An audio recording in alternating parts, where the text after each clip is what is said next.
Hola, hola, yo soy Samantha Escutia y bienvenidos a Los Colores de la Mente. Este podcast está hecho para adentrarnos más en nuestra mente y comprender diversos aspectos de ella, conocer más sobre el mundo de afuera y cómo se relaciona con nosotros, además de entender sobre la diversidad de la vida. Así que bienvenidos y vamos a comenzar.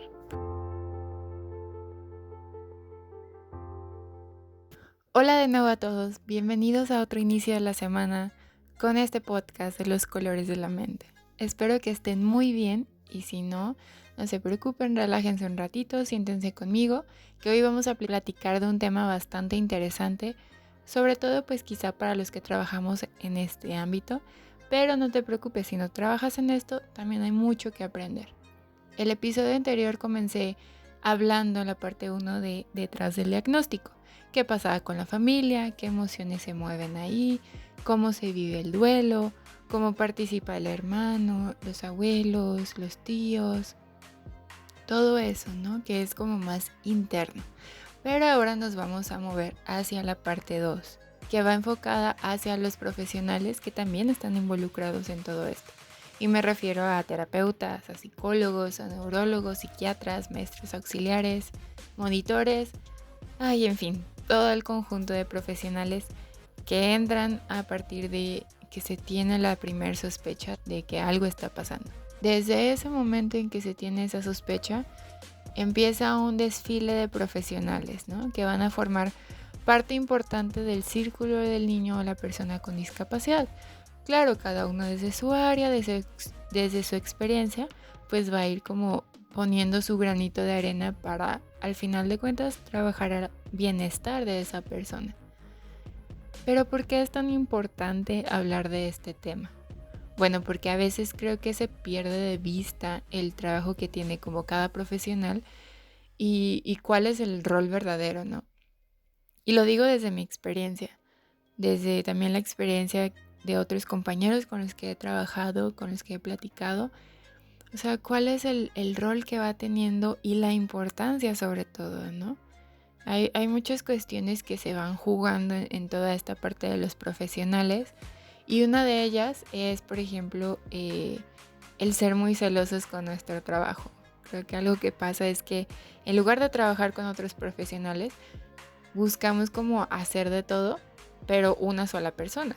Pero por eso mismo se crean especialistas que vayan enfocados a ciertas cosas, porque bien dicen, ¿no? El que mucho abarca, poco aprieta, o algo así.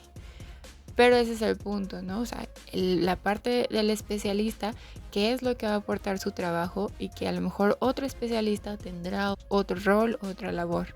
Y bueno, también la parte que las familias van con uno, van con otro y al final pues son las mismas respuestas, pero es que a veces no se confía en el trabajo y también, ¿por qué no decirlo? A veces no se valora el trabajo que se hace. Pero este punto pues es muy importante porque creo que desde siempre el trabajo de un profesional, especialmente en el área de la salud, pues no siempre es tan bien recibido, simplemente por el hecho de que cuesta pagar cuando se trata de salud, cuando se trata de educación. A veces se caen en esto de decir, ay, es que cobra muy caro. Yo mejor lo busco en videos o está en Google, lo busco en internet. Y he oído a familias incluso que cuando se tiene el diagnóstico, pues sí, se ponen a leer libros, se ponen a leer artículos, porque al final están buscando una respuesta, una solución y un alivio interno. Pero esto va haciendo que el trabajo de nosotros como profesionales con una carrera de 4 o 5 años que te tardas en cursar, más la especialidad, más la maestría, todo eso va quedando de lado. Porque simplemente las personas dicen, pues lo busco en internet, ¿no? O sea, cualquiera ya lo puede hacer. Pero se descalifica el trabajo que tanto tiempo te lleva, pues estudiar, aprenderlo y llevarlo a la práctica. Y si eres profesional que estás escuchando esto, estoy segura que concuerdas conmigo y que en algún momento te has sentido así. Por eso quiero poner en contexto cuán importante es ese trabajo y qué papel va tomando cada uno de ellos. Y lo que representa el profesional de salud, el profesional de educación, hablando en general, se convierte en esa persona que va a ser clave en la toma de decisiones, va a acompañar a toda la familia en el proceso y va a dar claridad ante el diagnóstico. Imagina que, por ejemplo, estás perdido en un bosque en medio de la noche y hay una pequeña luz que guía tu camino. Y aun cuando te topes con ramas, no veas nada, te caigas, esa pequeña luz te va a ir diciendo por dónde o te va a ayudar a levantarte en caso de que te caigas. Pues esa persona es el psicólogo, es el terapeuta, es el doctor, es el maestro. Te van a ir ayudando a dar esa estabilidad y controla ese desequilibrio que se va a ir presentando. Por eso es que elegí el color turquesa para este episodio. Es un color que, así como todo lo demás, controla y sana emociones porque va creando como un equilibrio entre la combinación de sus colores. Tenemos la calma y tranquilidad del azul, el crecimiento y el equilibrio del verde y la energía del amarillo. Es un color que mueve a nuestro espíritu cuando hay pues mucho estrés, mucho cansancio, incluso cuando nos vamos sintiendo solos, sobre todo en esta parte del proceso, ¿no? Pero solo tienes que concentrarte en el color turquesa, así como te concentrarías en buscar esa ayuda para enfrentar lo desconocido y lo temido que es el diagnóstico. Entonces, cuando se tiene la primera sospecha, ¿a quién es la primera persona a la que se tiene que acudir?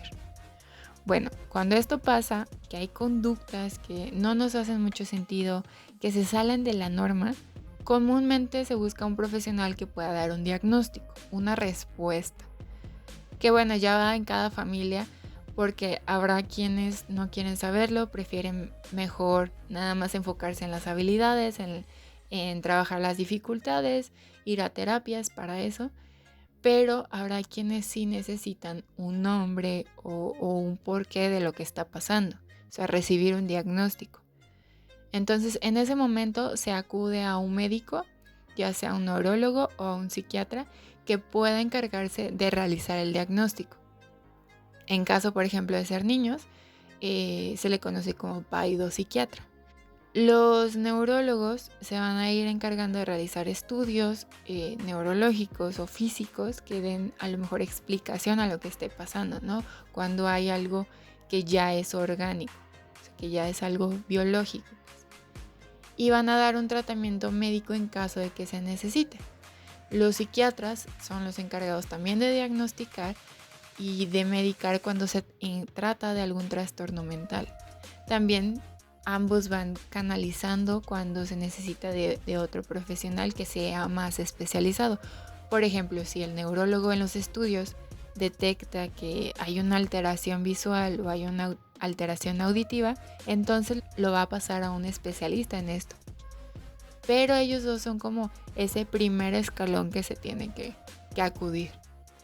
Después de ese primer paso, hay algo que pasa que muchas veces la familia se queda aquí. O sea, ya tienen el diagnóstico, el medicamento y creen que con eso ya se va a solucionar todo. Pero apenas es como el primer acercamiento. Estamos hablando de un trabajo multidisciplinario que necesita de muchas disciplinas para que se complementen y se genere un trabajo en equipo. Y esta es la parte que les digo que suele celarse o pensar que con el tratamiento propio basta. Y es una pelea pues desde hace mucho tiempo que se ha intentado disolver por esto mismo que se necesita ya no pensar como individualmente como profesional, sino en un trabajo en conjunto, porque en esto se necesita del trabajo de todos al final de cuentas.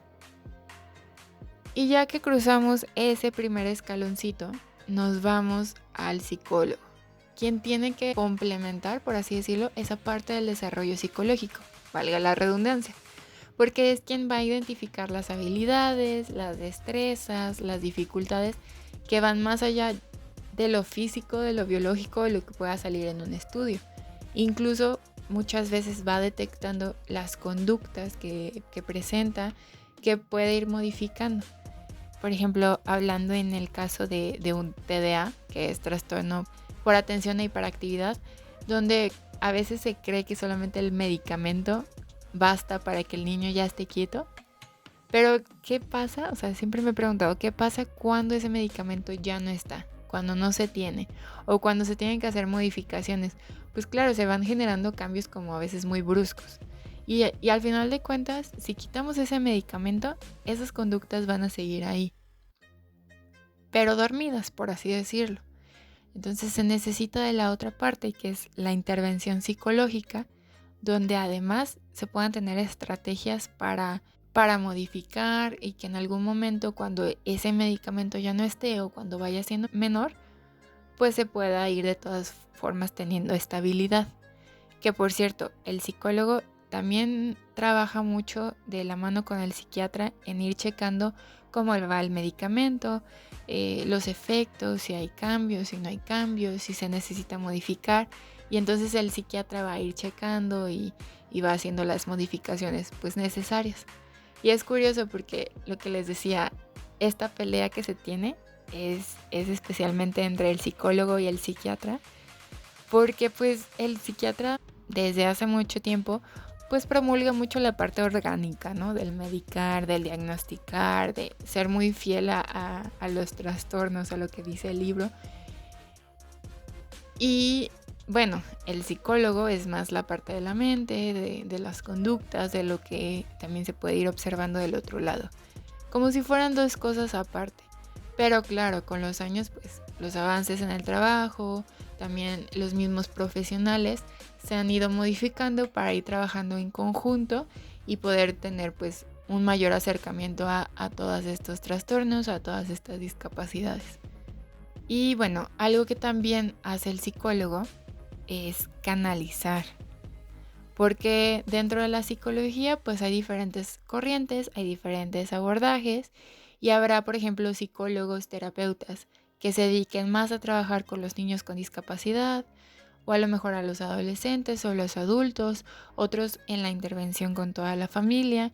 Entonces depende de la intervención que se necesite, es con quien se va a trabajar.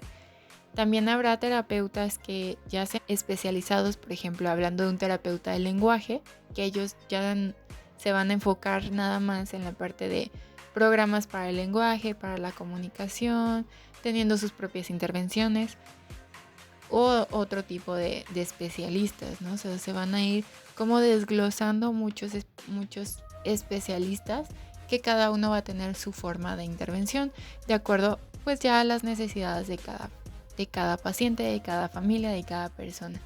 Pero es justamente esto de ir detectando las necesidades que tiene la persona, qué se necesita trabajar y ok, ahora con quién me voy. ¿Quién es el profesional que es más adecuado para esto que necesito en este momento? Para alcanzar ciertas habilidades, para trabajar ciertas cuestiones, para que me dé un diagnóstico. Que es donde fácilmente podemos saltar de uno a otro.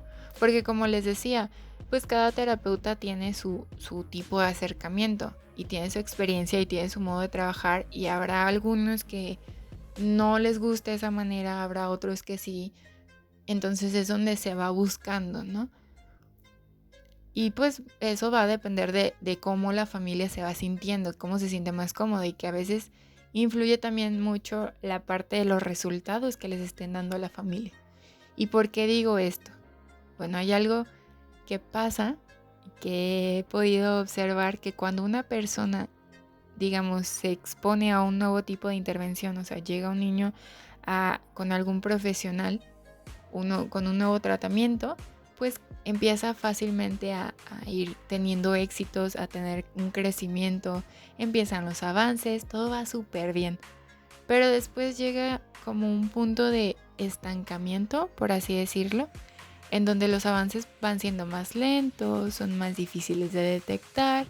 Entonces pasa que la familia empieza a frustrarse porque ya no ve resultados y lo que ellos buscan son crecimientos constantes, o sea, dame resultados, ¿no?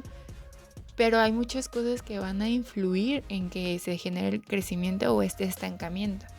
Problemas de casa, escuela, el cansancio también que va teniendo el niño, la persona, el estrés, el que a veces tienen demasiados, van aquí, van allá, van con demasiados terapeutas y ya llega un punto en donde ni ellos ya pueden y se empieza entonces a desertar, por así decirlo. O sea, empieza a haber un desertamiento en el tratamiento porque la familia ya no ve resultados, ¿no? O sea, deja de ver como la otra parte de todo lo que influye, pero ellos lo que buscan es el resultado y si no lo tienen, entonces buscan a alguien más que se los pueda dar. Pero no es porque la persona anterior no lo haya estado haciendo bien o que ya no tenga que trabajar o que sean malas estrategias o malos abordajes. Simplemente que pues es esa parte que les digo del estancamiento y también mucho va a marcar la persona, o sea, la persona va marcando la pauta de hasta dónde en ese momento necesita, hasta dónde se puede trabajar en ese momento. Y entonces el mismo profesional o uno como profesional pues tiene que ir buscando otros caminos o ir ampliando como esa visión de abordar otras dificultades o otras habilidades, porque justamente cuando hay ese cambio de terapeuta o de profesional, pues la misma percepción que tiene cada uno, la misma experiencia, va a hacer que se fijen diferentes cosas. Entonces esa persona que va a llegar pues va a ver otras cosas que se pueden trabajar y es como un inicio nuevo, ¿no? Pero en realidad no es que se empiece desde cero, o sea, ya hay un trabajo que se va siguiendo. Pero pues en este punto creo que algo importante no es tanto como ir buscando terapeutas y terapeutas y terapeutas, sino ir encontrando ese camino en conjunto para trabajar de la familia con el terapeuta con los otros profesionales e irse complementando. O sea, esa es la parte importante porque cada uno va a tener su visión desde lo que conoce. Al final tenemos puntos de apoyo súper importantes y también el decir las inquietudes como familia pues forma parte de ir trabajando en equipo, el decir, ok, yo veo con mi hijo que está pasando esto. Y ya el terapeuta poder decir desde su experiencia, desde su experticia, decir, ok, ¿sabes qué? Tu hijo lo que necesita es esto, vamos a ir trabajándolo así y irse como apoyando en esa parte de lo que se puede observar. De eso se va tratando. Y ahora también parte importante de esta ecuación son los fisioterapeutas y los trabajadores sociales. Los fisios pues van a ir dando los tratamientos para habilidades ya más enfocadas a lo físico, no solamente en las discapacidades motoras, sino en todas las demás discapacidades, porque ellos trabajan con desarrollar una mejor motricidad, el trabajar la postura, los movimientos del cuerpo, el control que tengan sobre él, que también es sumamente importante y a veces no se toma en cuenta o no se cree tan necesario como lo demás. Y esta parte sobre todo, por ejemplo, en chicos con autismo, va siendo bastante útil porque en ocasiones les puede costar trabajo tener control de sus movimientos o de la cuestión sensorial, que también se trabaja con un fisioterapeuta. Tengo una prima que es fisioterapeuta y ella trabajó con un primo que tiene diagnóstico de autismo y estuvo trabajando con él en terapia acuática, donde por medio de movimientos de agua pues se va favoreciendo la integración de todos los sentidos, de todos los estímulos y pues se van trabajando también distintas cosas que ella como profesional pues puede ir trabajando.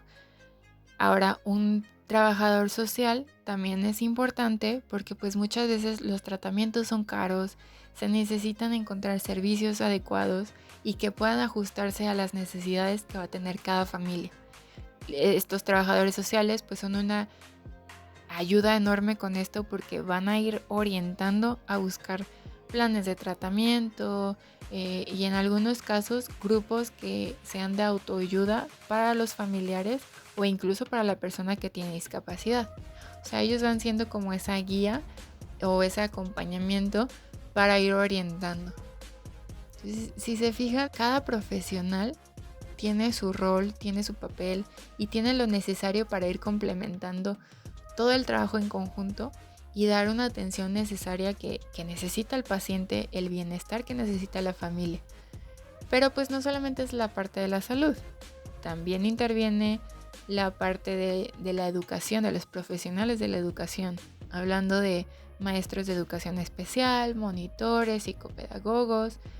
¿A ellos qué les toca en todo esto? Bueno, dentro del salón de clases pues sabemos que está un maestro principal y en ocasiones hay un maestro auxiliar, que es el que lo apoya sobre todo cuando son pequeños en kinder, pero en las escuelas inclusivas, que cada vez son más, se va agregando otra persona, que es el maestro de educación especial o sombra o monitor. Y creo que ya les había contado que por 3 años me tocó ser monitora y terminé siendo de todo. Y es que pasa eso, porque no sabemos con exactitud qué es lo que debe hacer un monitor, cuál es su rol, cuál es su papel o todo el trabajo que está detrás de eso. Y en realidad, pues la función real de un maestro auxiliar, de un monitor, como quieran decirle, es el acompañar al alumno con discapacidad en la escuela, realizando adecuaciones en sus trabajos, en las actividades que se van teniendo, incluyéndolo en los trabajos en equipo, haciendo que participe. Por ejemplo, yo sé que mi alumno aprende mejor con colores, entonces yo le voy a ir enseñando lo que el resto de la clase está viendo, por ejemplo, sumas. Entonces yo lo adapto de forma que él pueda entenderlo con esos colores para que tenga el aprendizaje que los demás tienen, pero a su manera, ¿no? Pero muchas veces se convierte ese trabajo en crear toda una clase para él, o sea, se convierte en ser un maestro particular dentro del mismo salón de clases, pero particular, en donde el maestro a veces ya no participa porque o no se sabe cómo o porque no hay un trabajo en equipo. Y aquí es donde también se necesita la participación de todos.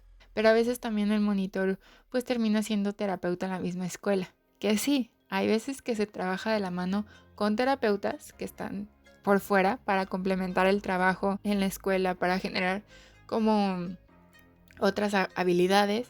Pero hay otras veces que más bien es exigencia de la misma escuela o de la familia que te van pidiendo más cosas de lo que se trabaja en la escuela. Por ejemplo, de ser terapeutas del lenguaje, de motricidad. Entonces es un trabajo realmente amplio el que se realiza en este ámbito.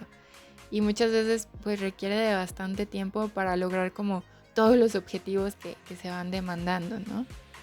Por eso la importancia de cada especialista ir generando como cada objetivo, porque cuando se intenta abarcar todo, a veces pues no se termina logrando lo que realmente se quiere y viene la frustración de parte del profesional, de parte de la familia que también, pues como les decía, no ve esos resultados tampoco en la escuela, pero es esta parte de ir integrando todo. Por eso a veces pues este tipo de labores queda por debajo para los ojos de quien lo ve por fuera, pero cuando se está en ese lugar pues realmente hay que reconocer el trabajo que se hace. Y no solo de ellos, sino de todos los profesionales en general. Y es fácil a veces cuantificar las horas de trabajo en una empresa, donde se trabajan por horarios, por metas, por objetivos, pero ¿cómo se cuantifica el tiempo de un profesional de la salud o de un profesional de la educación cuando a veces solo se observa una hora de trabajo, pero hay muchas más atrás?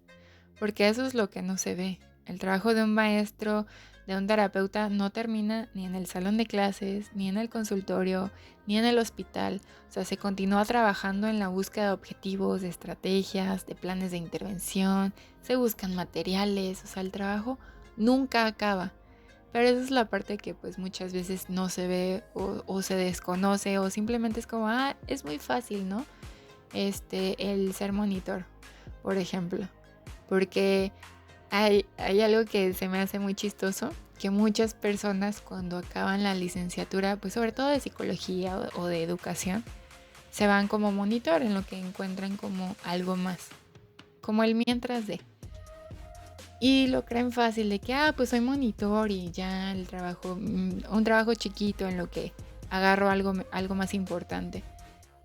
Pero no se dan cuenta de todo ese esfuerzo que necesita, de todo lo que implica y que realmente no es tan fácil como parece.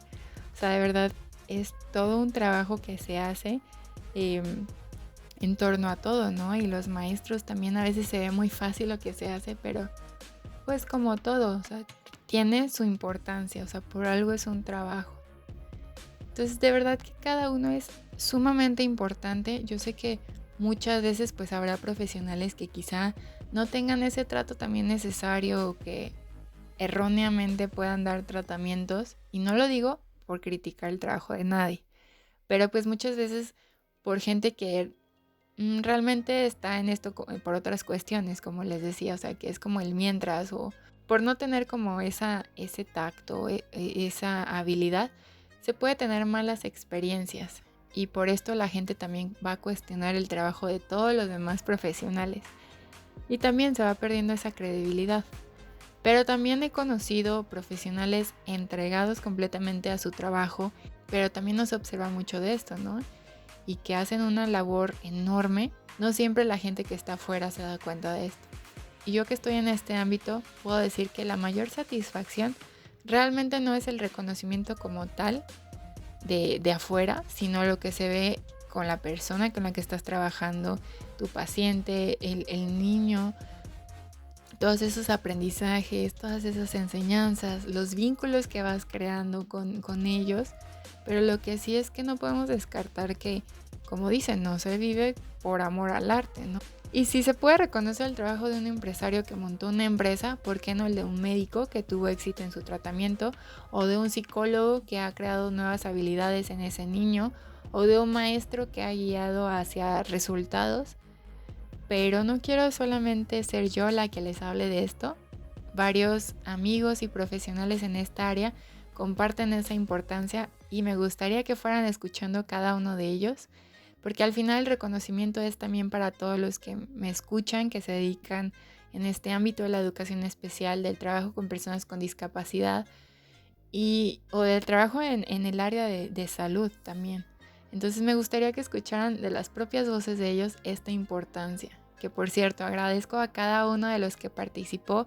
No saben cuánto los admiro, cuánto me han enseñado cada uno de ustedes. Y pues los dejo con que escuchen esta parte de la importancia que va a tener cada rol, de lo que cada persona va a ir haciendo, del trabajo que se hace. Entonces los dejo para que los escuchen a ellos, escuchen cuál es su labor, cuál es la importancia de esa labor y por qué es tan importante dar esa visibilidad al trabajo que se hace y que muchas veces, pues como les digo, se desconoce, ¿no? O no se le da como esa importancia. Hola, mi nombre es Eva, gracias Samantha por invitarme a platicar. Bueno, soy psicóloga y trabajo en un colegio que es preescolar y primaria, donde hacemos inclusión. Y bueno, considero que, bueno, primeramente el rol que me toca a mí desempeñar en el colegio es la admisión, todo el proceso desde aplicar el examen a los que quieran ingresar, dar resultados a papás. También coordino las monitoras, que son las maestras sombras que acompañan a los chicos con alguna discapacidad dentro del colegio. Y bueno, también las entrevistas y el seguimiento con terapeutas. Cualquier niño que tenga alguna terapia, también yo estoy como en comunicación con ellos para ver los avances y darle seguimiento, ¿no? Creo que sin duda el rol de lo que jugamos los psicólogos en el colegio es importante porque somos la vinculación entre el terapeuta, el monitor y la casa, o sea, los padres de familia. Y es súper importante como cuidar que no exista la triangulación de información, que se esté llevando, o sea, que todos vayamos persiguiendo los mismos objetivos. Entonces nos los planteamos teniendo una comunicación asertiva entre todas las partes. Y bueno, también pues nos encargamos de vigilar, bueno, yo en lo personal en el colegio, de vigilar que los chicos estén incluidos en todas las actividades, que estén incluidos con sus compañeros y que no sea solamente integrarlos al salón, porque anteriormente pues sí el concepto estaba más como entendido en que era integración, pero pues no, es que en todos los aspectos estén incluidos, sobre todo en la parte de que pues hagan amigos, que jueguen en recreo y que igual se les tome en cuenta tal cual como parte del grupo. Y que la monitora funja como un apoyo y irla desvaneciendo en medida de lo posible para que el chico pueda ser lo más autónomo conforme vaya desarrollando las habilidades necesarias. La importancia del psiquiatra en la educación especial es importante, ya que va a ayudar al manejo complementario del paciente, ya que pues puede ayudar con un manejo farmacológico si es que el paciente lo llega a necesitar, para poder ser un poco más fácil el manejo del paciente, junto siempre con lo psicológico y con la terapia que necesita, y poder manejar y ver todos los aspectos, y sobre todo los aspectos médicos de qué es lo que está pasando en el paciente médicamente, cuál es el trastorno que está teniendo nuestro paciente, para correlacionarlo fisiopatológicamente con todos sus síntomas y tratar de manejar al paciente de manera integral. Y siempre hay que recordar que es importante los roles, no tanto solamente del médico o psiquiatra, sino que también hay que enfocarse en el psicólogo, y junto con papás, educadores, escuela, pues dar el manejo integral, que es el manejo que se le debe dar a cualquier tipo de paciente en lo que viene siendo el área médica. Uno de los roles que tengo como terapeuta dentro del ámbito de la discapacidad y en el apoyo de las familias con una condición es la motivación. Necesito mantener a la familia motivada, mostrando que los objetivos que nos ponemos se pueden alcanzar y que es sencillo conseguirlo. Como terapeuta es el rol que tengo. Hacer que las familias lo vean como un desafío del que van a salir bien librados, quitando aquellas mortificaciones con objetivos sencillos de alcanzar, que sesión con sesión vamos generando, y que ese desafío al cual veían como inalcanzable ahora es sencillo de vencer, que si no lo consiguen no se culpen los unos a los otros, que se encarguen de compartirlo conmigo, para yo dar una propuesta nueva de trabajo y así alcanzarlo. Como terapeuta tengo un peso enorme sobre mis hombros, pero si todos apoyamos, salimos y damos nuestra mejor sonrisa, y esa carga se vuelve nuestro desafío, entonces nuestra vida se vuelve más llevadera y más fuerte. Hola, yo soy Cintia Soto y para mí lo más importante y de ser terapeuta y de las responsabilidades más grandes que uno como terapeuta puede llegar a tener es el impacto que haces en la familia, el trabajo que haces con los chicos, el trabajo que haces con otros profesionistas, ya que es de suma importancia para mí que todos estemos en sintonía, que los papás entiendan el proceso, la condición y puedan verlo como una oportunidad de aprendizaje. Muchas veces los papás llegan ya con un diagnóstico o una etiqueta y piensan que su hijo pues no va a poder llegar a hacer cosas grandes en su vida, y muchas veces esos son tabús que se manejan en nuestra sociedad o en el ámbito en el que nos desarrollamos. Es muy importante que los papás tengan en claro cuáles son los objetivos, las metas personales de sus hijos, académicas, y que puedan apoyarlos en este proceso, y nosotros como terapeutas también poder apoyar este proceso junto con ellos y siempre hacerlo de una manera en conjunto. La función que tiene uno como monitor, de manera breve, es, creo yo, de proveer al estudiante con herramientas para que el niño pueda eventualmente independizarse de uno, así como fungir como puente en ciertas situaciones sociales que se puedan presentar, pero todo esto sin que se le resuelva al estudiante, más bien empujándolo y animándolo para que la resuelva él mismo. Bueno, la fisioterapia en el ámbito de discapacidad es algo muy importante, ya que nosotros trabajamos con el aspecto físico de estas discapacidades, y algo muy importante es que nosotros nos tenemos que enfocar más en las limitaciones que presenten en sus capacidades para poder lograr que nuestros pacientes sean independientes y explotar estas capacidades para facilitar las actividades de la vida diaria. Y no solamente trabajamos con lo físico, que es lo más importante, sino también un ejemplo puede ser con el autismo. La hidroterapia, como bien se sabe, les ayuda muchísimo en el aspecto sensorial, y no solamente en lo sensorial, ya que también estas terapias suelen ser grupales y también les ayuda en lo social. Y así con diferentes discapacidades tenemos muchas diferentes técnicas para poder apoyarlos y como dije antes, explotar aquellas capacidades que tienen para lograr una mayor independencia.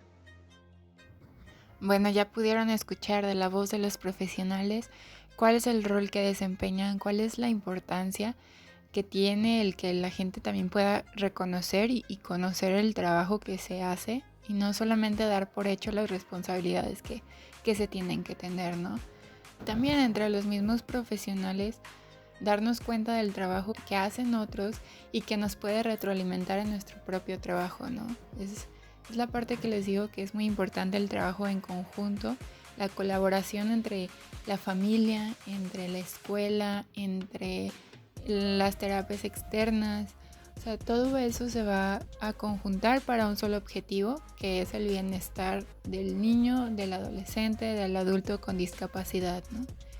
Cómo vamos a ir moviendo para que también la sociedad se vaya encaminando a la inclusión, por ejemplo, que se vayan abriendo más oportunidades, más posibilidades de que la gente también sea más abierta. Entonces, el trabajo empieza desde nosotros, que lo vamos a transmitir hacia el exterior. Y de verdad que estar en este ámbito de la educación especial, pues te deja muchos aprendizajes, te deja cosas muy bonitas.